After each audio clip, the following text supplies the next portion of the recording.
رجال لا تلهيهم تجارة ولا بيع عن ذكر الله وإقام الصلاة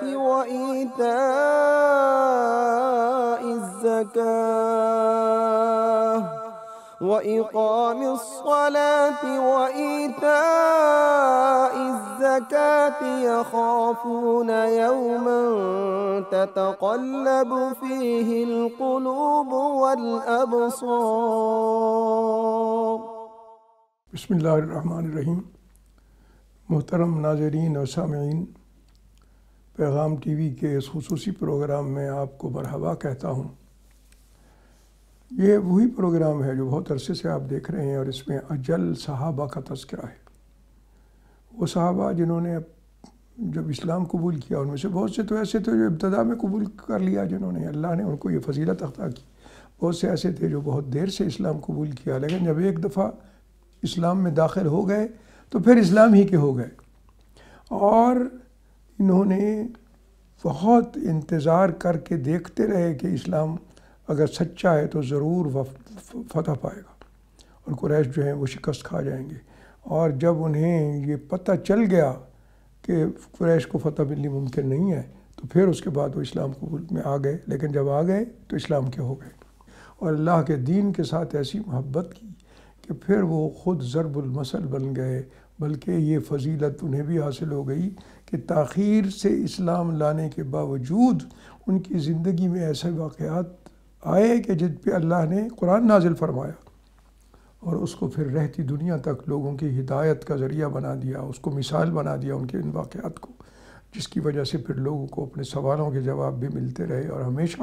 یہ بات جو ہے وہ لوگوں کو ہدایت کی طرف بلانے میں ایک سب ذریعہ بنتی رہی۔ ہم نے آج جس شخصیت کا ذکر کرنا ہے، یہ حضرت عثمان ابن طلحہ الجمحی ہیں۔ یہ عثمان ابن طلحہ بن ابی طلحہ کے بیٹے، ایک بڑا خاندان، ان کے پاس بڑے وہ تھے، مطلب ہے کہ منصب بھی تھا، اور یہ بہت بڑا منصب تھا۔ یہ وہی خاندان تھا جس کے پاس کعبہ کی کلید تھی، چابی تھی بیت اللہ شریف کی، اور یہ بہت بڑا منصب ہے، اور یہ ایسا منصب ہے کہ جس کی وجہ سے ان کی ہر جگہ عزت تھی۔ اور اللہ تبارک و تعالیٰ کے دین میں جب ایک دفعہ دیر سے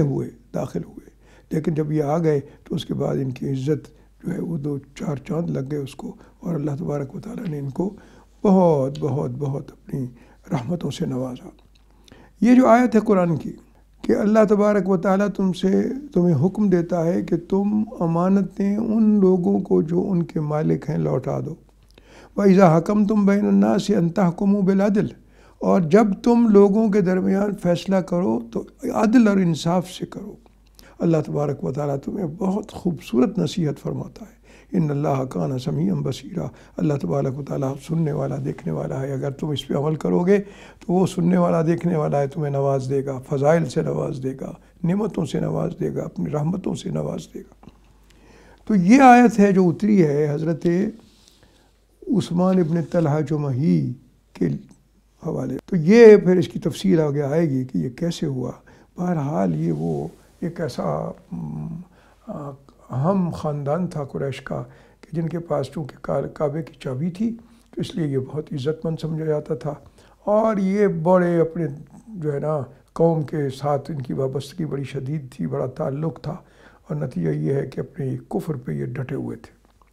اتنا زیادہ ڈٹے ہوئے تھے کہ ہمیشہ یہ اس تلاش میں رہتے کہ اسلام کو نقصان پہنچانے کا کوئی طریقہ اگر مل سکتا ہے تو مل جائے اور میں اس سے فائدہ اٹھا لوں۔ اور پھر یہ بھی ہوا کہ غزوہ احد میں یہ بھی گئے، ابو سفیان گئے تھے، ابو سفیان کے ساتھ ان کی اہلیہ تھیں ہند بنت عتبہ، جو اس وقت تک مسلمان نہیں ہوئی تھیں، ابو سفیان بھی نہیں ہوئے تھے، احد میں گئے تھے۔ اور ہند جو ہے وہ لوگوں ان کے چونکہ بدر میں ان کا باپ مارا گیا تھا، ان کے بھائی مارے گئے تھے، اس لیے وہ بھی جوش انتقام سے بھڑک رہی تھی۔ تو نتیجہ کیا نکلا کہ ہند بھی ساتھ گئیں، اور وہ بھی لوگوں کو اکساتی تھیں، بہت بڑے بڑے رجزیہ شعر پڑھتی تھیں۔ عثمان بن طلحہ بھی گئے تھے، ان کے بھی 3 بھائی ان کے، وہ بھی اسی جنگ میں پھر مارے گئے حضرت علی رضی اللہ تعالیٰ عنہ کے ہاتھوں۔ اور عثمان ان 3 بھائیوں کی ہلاکت کے بعد جو ہے وہ تو پھر اتنے شدید وہ کھولنے لگے انتقام میں کہ ہر جگہ وہ انتقام کے نقطہ نظر سے ہی جاتے تھے کہ بھئی ہم کسی طرح اسلام کو نقصان پہنچا سکیں۔ جب یہ گئے ہیں احد میں، تو جس طرح ابو سفیان کی بیوی ہند بنت عتبہ تھی اور وہ رجیہ شعر پڑھ رہی تھی، اور ان شعروں میں یہ تھا کہ اے بنو عبدالدار کے فرزندوں، اللہ کے اس کے لیے اپنے اللہ کے گھر کی حفاظت کرنے والوں، تم اپنے گھروں کے رکھوالے ہو، تم تیز کاٹنے والی تلواروں کو سے دشمن کو ضرب کیوں نہیں لگاتے؟ آگے بڑھو، تم آگے بڑھو گے تو ہم تمہیں گلے لگائیں گے، تمہارے لیے ہم تکیے اور بچھونے ان کو تیار کریں گے، اور اگر تم آگے نہ بڑھے تو تم تمہارا سایہ بھی نہیں پا سکو گے، ہمارے قریب بھی نہیں آ سکو گے، وغیرہ وغیرہ، اس طرح کے شعر۔ تو اس میں ان کی بھی یہ بھی تھے عثمان بن طلحہ اس وقت، اور ان کی بیوی بھی موجود تھی، اور وہ جو بیوی تھی سلافہ نام تھا ان کا، وہ بھی اسی طرح سے اکسا رہی تھی، اللہ شہری دے رہی تھی لوگوں کو، اور وہ آگے تھیں ان میں کہ بھی کسی طرح سے مسلمانوں کو نعوذ باللہ شکست ہو جائے۔ اللہ تبارک و تعالیٰ نے ان سے یہ باتیں دیکھیں، اس کے باوجود بھی جس کے اندر خیر موجود تھی کوئی، ان کو پھر چن بھی لیا۔ ابو سفیان کو بھی ایک دن چن لیا،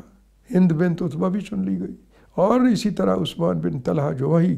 ان کو بھی اللہ نے چن لیا، اور پھر اسلام کی دولت سے نواز ہی دیا ان کو بھی، یہ بھی اسلام میں آ گئے۔ اللہ تبارک و تعالیٰ کسی کے بھی جب دل میں فطری کوئی اچھائی کا سلسلہ موجود ہوتا ہے، اور ناروا تکبر نہیں ہوتا اور گندگی نہیں ہوتی، تو اللہ تبارک و تعالیٰ یا پھر جس کو بھی وہ چن لیتا ہے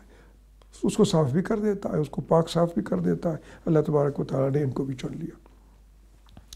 یہ ہمیشہ رہتے تھے، جیسے میں نے عرض کیا، اس تلاش میں رہتے تھے کہ اسلام کو نقصان پہنچائیں۔ ایک دفعہ یہ دارالندوہ کی طرف جا رہے تھے، تو دیکھا کہ لوگ بھاگے ہوئے جا رہے ہیں دارالندوہ میں بڑی کثرت سے، تو کہا یار دیکھو تو کیا ہے۔ اندر گئے تو دیکھا کہ مدینے سے یہودی آئے ہوئے ہیں، سلام بن ابی حقیق اور حیی ابن اخطاب اور کنانہ بن ربیع ابن ابی الحقیق وغیرہ وغیرہ، بنو نضر کے اور کئی دوسرے قبائل کے جو یہودی تھے، حوضہ بن قوس وائلی اور اس طرح کے یہودی سارے آئے ہوئے تھے، اور وہاں بیٹھے ہوئے تھے، اور بیٹھ کے وہ باتیں کر رہے تھے قریش کے ساتھ، قریش کے بڑے بڑے سرداروں کے ساتھ، اور ان کو کہہ رہے تھے کہ ہم تمہارے پاس اس لیے آئے ہیں کہ تم بھی تنگ ہو، تمہارے اندر بھی فتنہ و فساد مچا دیا گیا ہے اسلام کے نام پر، نعوذ باللہ من ذالک، وہ اس کو اختلاف اور فتنہ کہتے تھے کافر، اور ہمارے ہاں بھی یہی حال ہے، ہمارا بھی شہر جو تھا اب وہ اس میں اختلاف پیدا ہو گیا، یہ مسلمان وہاں ہمیں بھی تنگ کر رہے ہیں، تو ہم اس لیے آئے ہیں کہ ہم دونوں مل کے، آپ بھی ملیں اور ہم بھی ملیں، اور سارے عرب کو ہم اکٹھا کریں، اور سارے عربوں کو اکٹھا کر کے ہم اس فتنے کا کلا کم کر دیں، نعوذ باللہ من ذالک۔ تو یہ بھی بڑے شوق سے داخل ہوئے عثمان، اور عثمان بھی اس میں گئے، اور انہوں نے بھی کہا کہ بھئی میں بھی اس میں جاؤں گا، ساتھ ضرور دوں گا، اور اللہ تبارک و تعالیٰ کو منظور جو تھا کہ یہ اچھے طریقے سے دیکھ لیں اور آزما لیں کہ بھئی ان کی خواہشیں پوری ہوتی ہیں یا اللہ تعالیٰ نہیں کرتا، اور آزما لیں، اور ان کے پاس اللہ نے ان کو چن لیا کہ ان کو پھر ایمان بھی مل جائے گا۔ نتیجہ یہی نکلا کہ یہ آخر میں اسلام قبول کرنے والوں میں سے آ گئے۔ لیکن واقعہ کیسے ہوا؟ واقعہ یہ ہوا کہ یہ جب احد میں گئے، اور احد میں ان کے 3 بھائی بھی مارے گئے، اور پھر اس کے بعد یہ اس میں گئے جو غزوہ احزاب میں، اور احزاب میں جا کے دیکھا کہ بھئی مسلمان جو ہیں ان کو تو لڑنے کی ضرورت ہی نہیں پڑی، وہ اپنے مدینہ میں بیٹھے رہے، ہم خندق ہی کراس نہ کر سکے، اور ہم جا کے ان سے لڑے بغیر ہی ہمارے اندر ایسا اختلاف پیدا ہوا، اور اللہ نے ایسی آندھی مسلط کر دی کہ ہمیں وہاں سے بھاگنا پڑا۔ تو ایک سوال سامنے آ کھڑا ہوا عثمان بن طلحہ کے کہ یہ کیا وجہ ہے کہ مسلمانوں کو لڑنا بھی نہیں پڑا اور وہ فتح پا گئے، اس کا مطلب کوئی بات ہے؟ تو انہوں نے کہا کہ میں کسی اور عقل مند دوست سے مشورہ کرتا ہوں۔ یہ حضرت عمرو بن عاص کے پاس گئے۔ عمرو بن عاص جو ہے اس وقت تک مسلمان نہیں ہوئے تھے، ان کے پاس گئے، ان کو جا کے یہ جو سوال تھا یہ تو نہ بتایا، لیکن عام باتوں میں ان کے ساتھ جب شریک ہوئے تو عمرو بن عاص نے اپنی رائے کا اظہار کرتے ہوئے کہا کہ بھئی اب دیکھو اللہ کے رسول صلی اللہ علیہ وسلم کا نام لیا کہ آپ کی جو تحریک ہے وہ ایک بہت بڑا انقلاب کا سبب بن رہی ہے، اور میں تو یہ سمجھ رہا ہوں کہ دیکھو کوئی پتہ نہیں ہے کہ یہ کامیاب ہو جائے۔ یہ خاص طور پہ غزوہ احزاب کے بعد وہاں جو ان کو شکست ہوئی تھی کفار کو، اور سارے عرب کے طرف سے آئے ہوئے تھے لوگ، اور سارے عرب کے جنگجو اس میں شریک تھے، اور جیسی شکست ہوئی تھی اور بغیر لڑے ہوئی تھی اور اللہ کے طرف سے ہوئی تھی، اور آندھی مسلط ہو گئی تھی اور اختلاف پیدا ہو گیا تھا آپس میں، جس کی وجہ سے ان کو بھاگنا پڑا وہاں سے۔ تو اس وقت پھر بہت سے لوگوں کے دلوں میں یہ سوال آئے کہ بھئی کیا وجہ ہے، کیا ہے یہ، کہیں یہ تو نہیں ہے کہ ہم غلط ہوں اور یہ مسلمان ہی درست ہوں۔ تو عمرو بن عاص جو ہے ان کے پاس یہ گئے تو وہ باتیں کرتے ہوئے انہوں نے کہا کہ یار یہ کچھ ہو جائے گا، یہ قابو ہی نہ کر لیں ہم سب کو، تو ہم چلتے ہیں۔ یہ بھی اپنے نجاشی کے پاس گئے تھے۔ نجاشی ایک بڑا آدمی ہے اور وہ عیسائی ہے، وہ تھا تو نہیں اس وقت عیسائی، ان کو تو یہ پتہ تھا کہ شاید عیسائی ہے، حالانکہ وہ اسلام قبول کر چکے تھے۔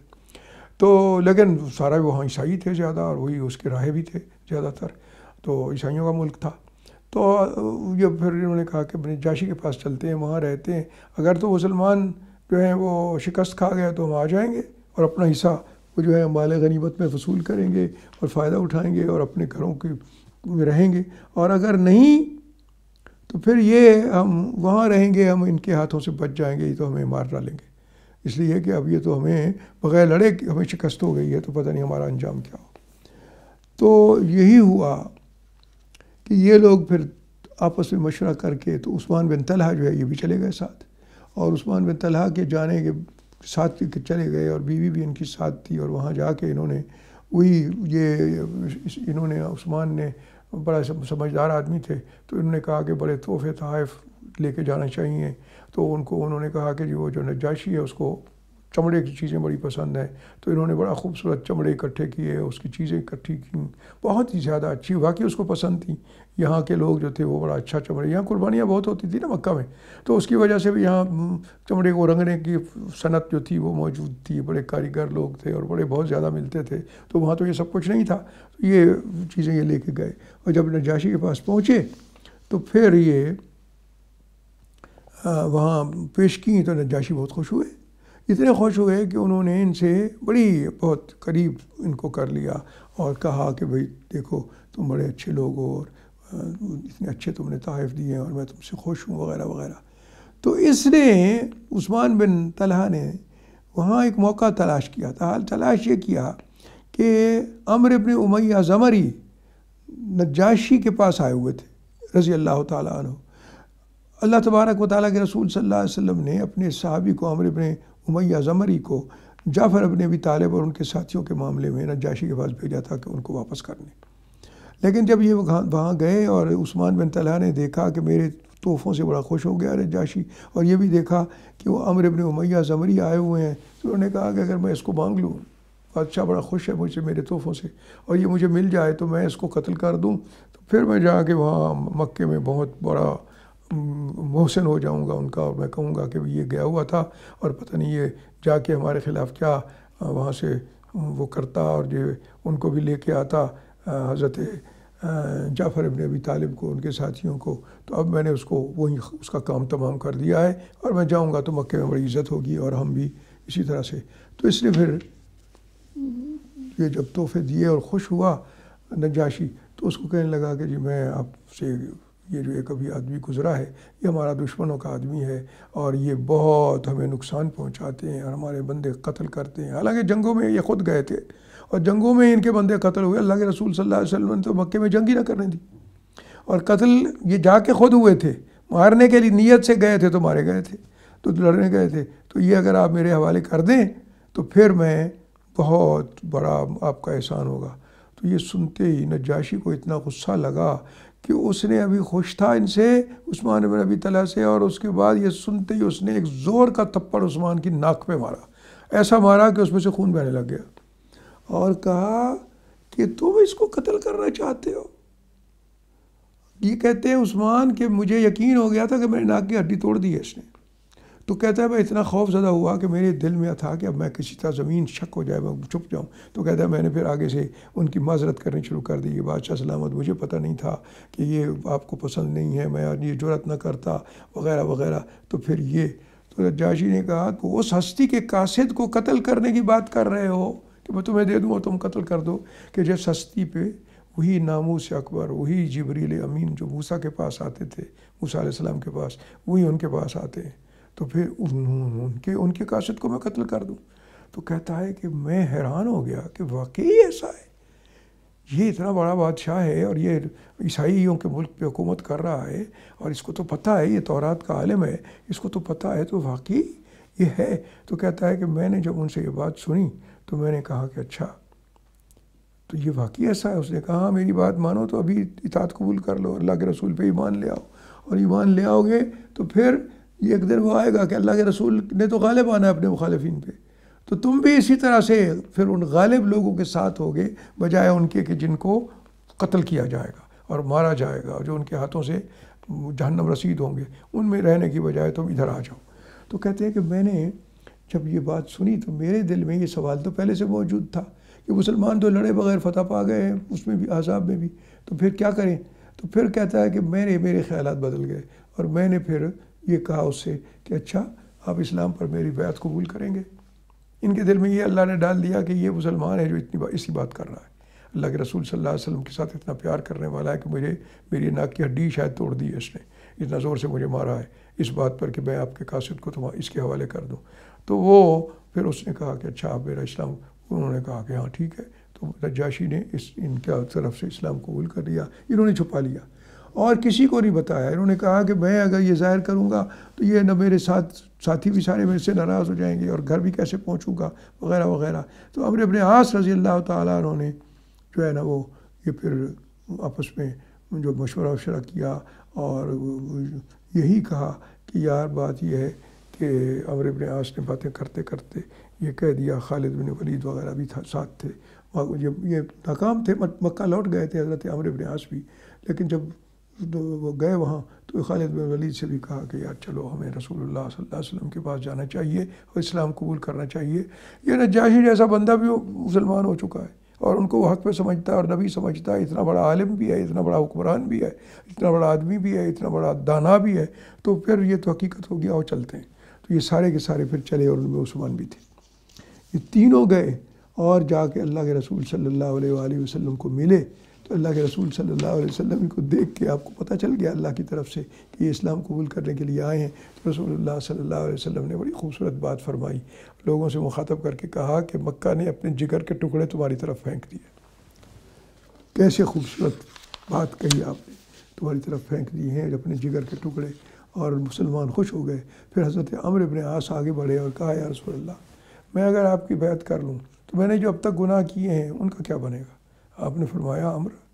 اللہ کے نام کا دین جو قبول کر لیتا ہے اس کے سارے گناہ اللہ معاف کرنے والا ہے. اللہ تبارک و تعالیٰ نے تو وہ آیت اتاری ہوئی تھی کہ تم اگر اللہ تبارک و تعالیٰ کے دین میں آ جاؤ گے تو یقینی طور پہ اللہ تبارک و تعالیٰ تمہارے گناہوں کو بخش دے گا. رسول اللہ نے فرمایا کہ تم بالکل تمہارے سارے گناہ بخشے جائیں گے. تو انہوں نے کہا کہ کیا پھر میں یہی ہو جاؤں گا جیسے اس مسلمان نے فرمایا، بلکہ تمہیں کوئی یہ بھی اس میں ایک ملی گی بات کہ تم نے اسلام جب قبول کیا ہے اور ہجرت سے بھی سارے پچھلے گناہ معاف ہو جاتے ہیں، اسلام قبول کرنے سے بھی، اور اسلام کے جو فضیلتیں ہیں وہ بھی ساری تمہیں مل جائیں گی. تو اس طرح سے انہوں نے تینوں نے بیعت کر لی. عثمان بن طلحہ نے بھی اپنے اسلام کا اعلان کر دیا اور بیعت کر دی. اس مسلمان تو پہلے ہو چکے تھے، چھپایا ہوا تھا، اور ہوئے تھے کس کے ہاتھوں؟ اس کی بیعت کر کے نجاشی. تو اب عثمان جو ہے نا وہ اسلام اور رسول اللہ صلی اللہ علیہ وسلم کی اتباع پہ ڈٹ گئے اور کوئی بے خوف ہو گئے. یہاں جب دیکھا کہ میرے یہ ساتھی بھی اسلام قبول کر چکے ہیں اور یہ بھی دیکھا وہاں سے جا کے پتہ چل گیا تھا نجاشی کے یہاں سے بھی کہ انہوں نے غالب آ جانا ہے، تو وہ پھر رسول اللہ صلی اللہ علیہ وسلم پر ان کے ساتھ بھی انہوں نے بیعت کر لی آ کے. اور وہ پہلے ہی مسلمان تھے، وہ اسلام جو ہے وہ پوری طرح سے ان کے سینے میں داخل ہو گیا، لیکن چھپائے رکھا انہوں نے. اللہ کے رسول صلی اللہ علیہ وآلہ وسلم پھر جب جنگ احزاب میں شکست ہو چکی تھی ان کو، تو آپ گئے حدیبیہ کے لیے. تو اللہ حدیبیہ کے وقت بھی یہ تو دوسری طرف سے موجود تھے عثمان بن طلحہ، اور جو اسلام اپنا وہ کیا ہوا تھا، چھپایا ہوا تھا، لیکن اندر معلوم تھا کہ بات کوئی ہے ضرور۔ پھر حدیبیہ کے بعد رسول اللہ صلی اللہ علیہ وسلم واپس آئے تو پھر بہت سارے جو یہودی تھے ان کے، جیسے میں پہلے بیان کر چکا ہوں کہ وہ یہودی وہاں اکٹھے ہو گئے تھے، تو یہودیوں کی سازشوں کا پتہ چلا آپ کو، تو پھر یہ بھی پتہ چلا کہ جو مکہ جو ہے وہ اس میں بھی بدعہدی کی ہے، جو صلح حدیبیہ کی شکیں تھیں اس کو توڑ دیا ہے قریش نے، اور جو مسلمانوں کے ساتھ حلیف تھے مسلمانوں کے، ان کے ساتھ بدعہدی کی، ان کو قتل کیا ہے، بلکہ بیت اللہ میں قتل کیا ہے۔ تو آپ نے پھر فوج اکٹھی کر لی اور آپ نے کہا کہ ان کو سزا ملنی چاہیے۔ رسول اللہ صلی اللہ علیہ وسلم تشریف لائے جب،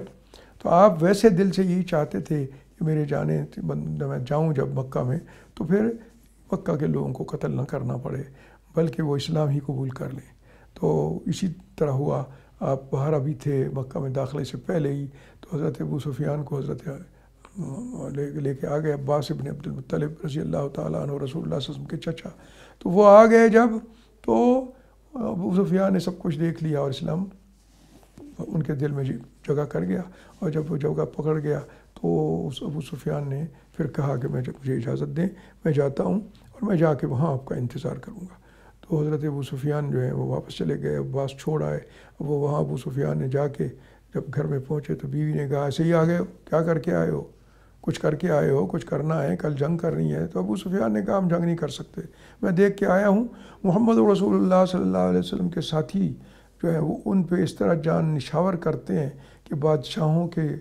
درباری بھی نہیں کر سکتے، ان کے خادم بھی نہیں کر سکتے، دنیا کے بڑے سے بڑے بادشاہ کی بھی وہ عزت نہیں ہے جو میں نے محمد صلی اللہ علیہ وسلم کی دیکھی ہے۔ اور لوگ تو اس انتظار میں کھڑے رہتے ہیں کہ آپ وضو کر رہے ہیں تو آپ کے وضو کے پانی کا ایک قطرہ نیچے نہیں جانے دیتے، بلکہ آپ اگر تھوک پھینکیں تو وہ تھوک نیچے نہیں جانے دیتے، وہ تو وہی مل لیتے اپنے چہرے پہ اور کہتے ہیں کہ اس سے اچھی خوشبو ہے ہی نہیں، اس سے بڑا عطر ہے ہی کوئی نہیں۔ تو یہ میں نے جو عزت دیکھی ہے تو کسی کی نہیں ہے، ہم نہیں لڑ سکتے ان سے۔ تو وہ ہند نے بہت برا بھلا بھی کہا اس وقت، لیکن اللہ تبارک و تعالیٰ نے ہند کے لیے بھی یہی لکھا ہوا تھا، یہی لکھا ہوا تھا کہ اس کو بھی اسلام کی دولت نصیب ہوگی۔ تو ابو سفیان اس دن تو نہیں، لیکن دوسرے دن جب رسول اللہ صلی اللہ علیہ وسلم پہنچے وہاں، تو اس وقت ابو سفیان یہ طے کر چکے تھے ہم لڑیں گے نہیں، اور اللہ کے رسول صلی اللہ علیہ وسلم گئے تو وہاں جا کے آپ نے بیت اللہ کے اندر داخلے کا ارادہ فرمایا۔ تو عثمان بن ابی طلحہ کو بلایا اور اسے وہ مانگی چابیاں، عثمان نے پیش کر دیں۔ عثمان نے جب وہ چابیاں دیں تو رسول اللہ صلی اللہ علیہ وسلم اندر چلے گئے، اور پھر اندر جا کے آپ صلی اللہ علیہ وآلہ وسلم نے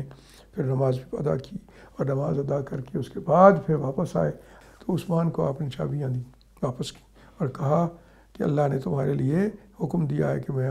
یہ وہ جو آیت تھی کہ میں، اللہ نے کہا کہ میں آپ کو حکم دیتا ہوں کہ امانتوں کو ان کے مالکوں کو واپس کیا جائے۔ تو یہ امانت تھی چابیاں، اللہ کے رسول صلی اللہ علیہ وسلم کو دے دیں۔ بلکہ عثمان کے بیٹے ایک موجود تھا اس دن، اس نے بھی یہ کہا کہ میرے سامنے ہی رسول اللہ صلی اللہ علیہ وسلم نے یہ دیں، اور یہ کہا کہ یہ آپ سے کوئی نہیں لے گا آئندہ سوائے اس کے کہ جو دشمن ہو، جو ظالم ہوگا، اور جو ظالم ہوگا تو پھر اللہ اسے سمجھے گا۔ تو اس کے بعد رسول اللہ صلی اللہ علیہ وسلم نے پھر باہر تشریف لائے اور دروازے میں کھڑے ہو کے آپ نے وہی خطاب فرمایا جو فتح مکہ کا معروف خطاب ہے، جس میں آپ نے پوچھا وہ معبود حقیقی اسی کی عبادت کر سکتے ہیں، اللہ نے اپنا وعدہ سچا کر دکھایا ہے، اپنے بندے کی مدد کی ہے، اور اکیلے نے سارے لشکروں کو شکست دی ہے، اور اپنے بندے کو اللہ تبارک و تعالیٰ نے یہ عزت دی ہے، اور یہ وہ کیا ہے، اور یہ بھی بتایا کہ دیکھو آج کے بعد تم کیا سمجھتے ہو کہ تمہارے ساتھ میں کیا سلوک کروں گا، تم سب جو ہو یہ جاہلیت کی نخوت میں ختم کرنے کا اعلان کر رہا ہوں، سب آدم کی اولاد ہے، اور آدم مٹی سے بنائے گئے تھے۔ تو اس لیے اللہ کے رسول صلی اللہ علیہ وسلم نے یہ بھی کہا یا ایھا الناس انا خلقناکم من ذکر و انثی وجعلناکم شعوبا وقبائل لتعارفوا ان اکرمکم عند اللہ اتقاکم ان اللہ علیم خبیر، کہ اے لوگو اللہ نے تمہیں ایک ہی عورت اور مرد سے تمہیں پیدا فرمایا ہے، اور تمہیں شعوب و قبائل بنایا ہے، ٹھیک ہے بہت سارے ہو، تاکہ تعارف ہو ایک دوسرے کا ہو جائے، کوئی اس سے کسی کو دوسرے پہ عزت دینا مقصود نہیں تھا، عزت تو اسی کی ہوگی جو اللہ کے سے ڈرے گا، متقی ہوگا، اللہ تبارک و تعالیٰ ہی سب کچھ کو جاننے والا ہے۔ تو انہوں نے فرمایا کہ دیکھو تم جو متقی ہوگا وہ عزت والا ہے اور باقی سب ایک جیسے ہیں باقی اور حقوق سب کے ایک جیسے ہیں۔ اور پھر اس کے بعد مسجد حرام میں گئے، حضرت علی ابن ابی طالب کعبہ کی چابیاں لے کے آئے، عرض کی یا رسول اللہ یہ حجابہ کا عہدہ جو ہے یہ عثمان بن ابی طلحہ کے پاس ہے تو یہ ہمیں دے دیں۔ آپ نے فرمایا نہیں، علی اللہ تبارک و تعالیٰ نے مجھے یہ حکم دیا ہے، اور بلایا عثمان کو اور کہا کہ عثمان یہ اپنی امانت سنبھال لو اور یہ تمہارے پاس رہے گی اور تم سے کوئی اس کو چھین نہیں سکے گا۔ شیبہ بن عثمان نے یہی کہا کہ جب یہ چابیاں دیں تو اللہ کے رسول نے یہ بھی کہا کہ کوئی ظالم ہی ہوگا جو اس کو چھینے گا، اور جو ظالم ہوگا اللہ تبارک و تعالیٰ اس کو خود سمجھے گا۔ تو یہ وہ ہستی تھی کہ جس کو اللہ نے پسند کر لیا، اور عثمان ابن طلحہ جو ہیں وہ پھر مکمل طور پہ کھل کے سامنے آ گئے اور اللہ کے رسول صلی اللہ علیہ وآلہ وسلم کے ساتھ واپس مدینہ آ گئے، اور مدینہ میں آپ ہی کے ساتھ رہے اور وفات تک وہیں رہے، اور اس کے بعد انہوں نے مکہ میں رہنا پسند کیا، اور مکہ میں حضرت معاویہ رضی اللہ تعالیٰ عنہ کی خلافت تک کے زمانے میں وفات پائی۔ یہ جہاد کے بڑے شوقین تھے، حضرت رسول اللہ صلی اللہ علیہ وسلم کے ساتھ بھی، آپ کے ساتھ بھی ہمیشہ رہے، اور اپنی جان نثار جو ہے جان نثار کرنے کے لیے تیار رہے ہمیشہ۔ اس کے بعد حضرت ابوبکر کے ساتھ رہے، حضرت ابوبکر صدیق رضی اللہ تعالیٰ عنہ نے ان کو الجزیرہ کا علاقہ ایک تھا اس کا وہ بنا دیا۔ یہ اتنا انہوں نے اپنے آپ کو ثابت کیا کہ یہ دانا ہیں، ایک بڑے خاندان سے بھی تھے، اور ظاہر ہے کہ ایک بہت بڑا عہدہ بھی رکھتے تھے، لوگوں میں عزت بھی تھی، اور بڑے بہادر اور جنگجو بھی تھے۔ تو پھر حضرت ابوبکر صدیق رضی اللہ تعالیٰ عنہ نے جب دیکھا کہ ان کی ساری خوبیاں موجود ہیں تو انہوں نے بھی پھر ان کو الحمدللہ کہ بھی وہ کہا کہ بھی اس کو الجزیرہ کا وہ بنا دیں، حکمران بنا دیں، تو امیر بنا دیں، تو وہاں کے امیر بنا کے یہ چلے گئے وہاں۔ اور پھر یہ تمام خلفائے راشدین کا ساتھ دیتے رہے اور جہاد میں آگے رہے، حتیٰ کہ انہوں نے عرب سے باہر رومنوں کے خلاف جو جہاد ہے اس میں بھی بڑی خدمات سر انجام دی، بہت بڑی خدمات سر انجام دی، بلکہ یہ اس طرح سے اتنی خدمات تھیں کہ خود جناب ابوبکر صدیق رضی اللہ تعالیٰ عنہ نے بھی وہ یہی کیا کہ ان سے بڑی خدمتیں لیں، جزیرہ کا ان کو امیر بھی بنایا۔ اور جب خالد بن ولید کو ضرورت تھی کہ کوئی مدد کرے ان کی، تو حضرت ابوبکر صدیق رضی اللہ تعالیٰ عنہ نے انہیں کو حکم دیا کہ تم جانثار ساتھی لے کے جاؤ اور خالد بن ولید کی مدد کے لیے پہنچ جاؤ اور ان کا ساتھ دو، اور رومنوں کے خلاف ان کے ساتھ مل کے جہاد کرو۔ تو یہ پہنچ گئے حضرت ابوبکر صدیق کے حکم سے، حضرت خالد کا ساتھ دیا، اور ان سب نے مل کے پھر رومنوں کو شکست دے دی۔ اور رومن جو ہیں وہ لوگ کہ جو یہ سمجھ کے آئے ہوئے تھے ہم ان عربوں کو تو کہاں کا کس قابل ہیں یہ، ان کو ہم کیا کریں گے، ان کو تو ہم ختم کر دیں گے، تو وہ رومن جو ہے وہ شکست کھا گئے اور مسلمانوں کو فتح مل گئی، اور مسلمان جو ہیں انہوں نے ان کو دور دھکیل دیا، اور وہ باہر نکل گئے، اور یہ سارے علاقے جو تھے جہاں وہ پہلے رہا کرتے تھے اور جہاں انبیاء تھے اور بیت المقدس ہے، یہ آخرکار سارے کے سارے جو ہیں وہ اسلام کی زیر نگیں آ گئے۔ حضرت عمر کے زمانے میں یہ فتح بھی ہو گیا، بیت المقدس بھی وہ اللہ کے رسول صلی اللہ علیہ وسلم کی امت کے ہاتھ میں آ گیا۔ آپ کے خلیفہ راشد حضرت عمر نے ان کو اس کا جو ہے وہ سنبھال لیا۔ تو یہ وہ لوگ تھے کہ جنہوں نے الحمدللہ اللہ تبارک و تعالیٰ کے ساتھ جو وعدے کیے تھے ان کو پورا کر کے دکھایا، اور ہمیشہ ساتھ دیتے رہے۔ حضرت عمر کے زمانے میں بھی انہوں نے ساتھ دیا، اور ہمیشہ آگے سے آگے رہے۔ اللہ تبارک و تعالیٰ ہمیں توفیق عطا کرے کہ ہم اسی طرح جہاد سے محبت کرتے ہوں اور اپنا سب کچھ اللہ کے دین کے لیے نچھاور کرنے پہ تیار ہوں، اور جہاد کو اپنی فضیلت سمجھیں، اسی کو عزت سمجھیں، اسی کو زندگی سے زیادہ بہتر چیز سمجھیں، کیونکہ یہاں تو زندگی عارضی ہے اور اس دنیا کی تمام خرابیوں سے گھری ہوئی ہے، اور جہاد کے ذریعے سے جو زندگی ملتی ہے خاص طور پہ شہادت کے بعد، وہ تو ایسی زندگی ہے کہ اس سے افضل کوئی نہیں ہے۔ صحابہ نے یہ ثابت کر دیا کہ جب وہ ایک دفعہ دین میں داخل ہو گئے تو انہوں نے اپنا سب کچھ دین پہ نچھاور کر دیا، اور صرف یہ نہیں بلکہ جہاد ان کی گھٹی میں بیٹھ گیا، اور جہاد کے ذریعے سے اسلام کی وہ خدمت کی اور دشمنوں کو ایسا نقصان پہنچایا اور مسلمانوں کی ایسی مدد کی کہ اللہ تبارک و تعالیٰ کے ہاں ان کا خاص مقام بلند جو ہے وہ ثابت ہو گیا، اور ثابت ہی نہیں ہوا، اللہ نے ان کو بہت فضائل دیے، بہت عظمتیں دیں، اور ان کی زندگی میں بھی ایسے واقعات جو تھے جو دوسروں کے لیے سبق بن سکتے تھے، ان واقعات کے حوالے سے اللہ نے قرآن اتارا، اور قرآن مجید اتار کے اور ان کی ان واقعات کو بالکل وہ دوسروں کے لیے بھی وہ بنا دیا کہ بھئی یہ لوگ جو ہیں سبق ہو ان کی زندگی کے اس واقعات سے۔ اور خاص طور پہ یہ بات کہ اللہ کے رسول صلی اللہ علیہ وسلم نے ان کو جو ایک فضیلت تھی کہ یہ کلید بردار تھے، چابی ان کے پاس تھی بیت اللہ کی، اللہ کے رسول صلی اللہ علیہ وسلم نے ان کو وہی چابی واپس کر دی اور اسی پہ بحال کر دیا، اس عزت پہ، اور یہ بھی کہا کہ جو تم سے چھینے گا وہ ظالم ہوگا۔ اللہ تبارک و تعالی ہمیں انہی کے نقش قدم پہ چلائے۔ اسی طرح کی زندگی کے جب اسلام قبول کر لیا انہوں نے تو اس کے بعد جیسے زندگی گزاری، اللہ تعالی ہمیں بھی اسی طرح کی زندگی عطا کرے، اور اللہ تبارک و تعالی ہمیں یہ سبق بھی ہمارے دل میں جاگزین ہو جائے اللہ کے فضل و کرم سے کہ اصل زندگی وہی ہے جس پہ اللہ راضی ہو، اور وہ مکمل کامیابی کیا ہے کہ اللہ راضی ہو گئے اور اللہ راضی ہو کے جنت میں لے جائے اور خود جمال الہی کا دیدار بھی ہو۔ اللہ تبارک و تعالی ہمیں اسی کی توفیق دے، ایسی ہی زندگی دے اور ان تمام نعمتوں سے نواز دے۔ اللہ آمین۔ وآخر دعوانا الحمدللہ رب العالمین۔ رجال لا تلهيهم تجارة ولا بيع عن ذكر الله وإقام الصلاة وإيتاء الزكاة يخافون يوما